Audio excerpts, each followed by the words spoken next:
XRP, the token, and Ripple, the company, you are the only, you're a regulated entity, or you're speaking on behalf of a regulated entity. When folks talk about, these different sorts of provisions, you are the person or your various teams doing the paperwork, providing evidence of baseline trustworthiness.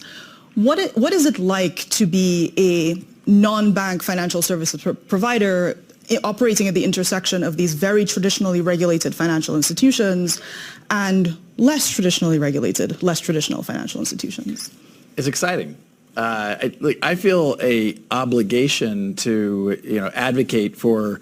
There are these new technologies that we can use for the betterment of economic value to our citizens, to our businesses, even to central banks. And I think to the extent we can focus on, hey, these are new technologies that can be used in that way. Like the earliest days of the internet, can these technologies be used in illicit ways? Yes, and certainly we saw the early days of the internet and people called for bans of the internet. And to be clear, the current days of the internet as well. Oh, yeah, I guess, yeah. Well, although there was a much louder, higher decibel level call in maybe the 90s when people were, I think, more intimidated by how these technologies are being used. And I think we're seeing that play out in the world of blockchain as well. I thought it was interesting you described the UAE regulatory as light touch. Said it was described as light touch. Oh, described as light touch, all right. I actually give huge credit to the UAE. Do you have a VARA license? No, we do not. Although we might, I don't know the exact answer to that, but we do not currently. The point I would make, though, is... You do not. Thank you. The point I would make, though, is the UAE has done the work to codify what the regulations are. I think the challenge, and we discussed this before we got up here, I think the vast majority of players in the crypto space want to be good actors. But I think we have to be clear about what that means. And I think one of the challenges is, and I very much agreed with something the commissioner said, we talk about regulating crypto. I think we should, that's an abstract thing to say from my point of view. We need to regulate the activity. What is it that we're doing? So Ripple is in the business around cross-border payments. Our customers are banks. Our customers are regulated institutions. You can't have a non-KYC, know your customer transaction, et cetera. There are lots of regulations around payments, like know your customer, like AML, anti-money laundering, like OFAC compliance in the United States, et cetera, anti-terrorism finance.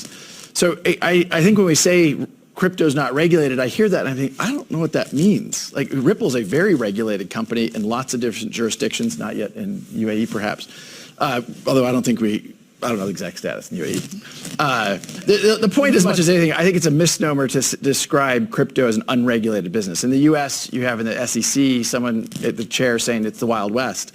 Look, there are clearly examples where that's true, but there are a lot of people solving real problems for real customers and taking the air and the froth out of the hype and speculative bubble that really was true in crypto, I think is really healthy. I think one of the challenges here is there are actually very few people describing crypto as an unregulated business. What they're saying is that it is insufficiently regulated and that there are certain types of activities, separate out the obvious and egregious fraud, scams, and grift, but there are certain types of activities that are either being presented to customers as potentially safer than they are, or the promise of guaranteed returns when there are no such thing. Or in the US, for instance, many investors in certain of these crypto companies, several of which have now gone bankrupt, were under the impression that their deposits were insured by the FDIC, which is that up to $250,000 of whatever the deposits were would be protected.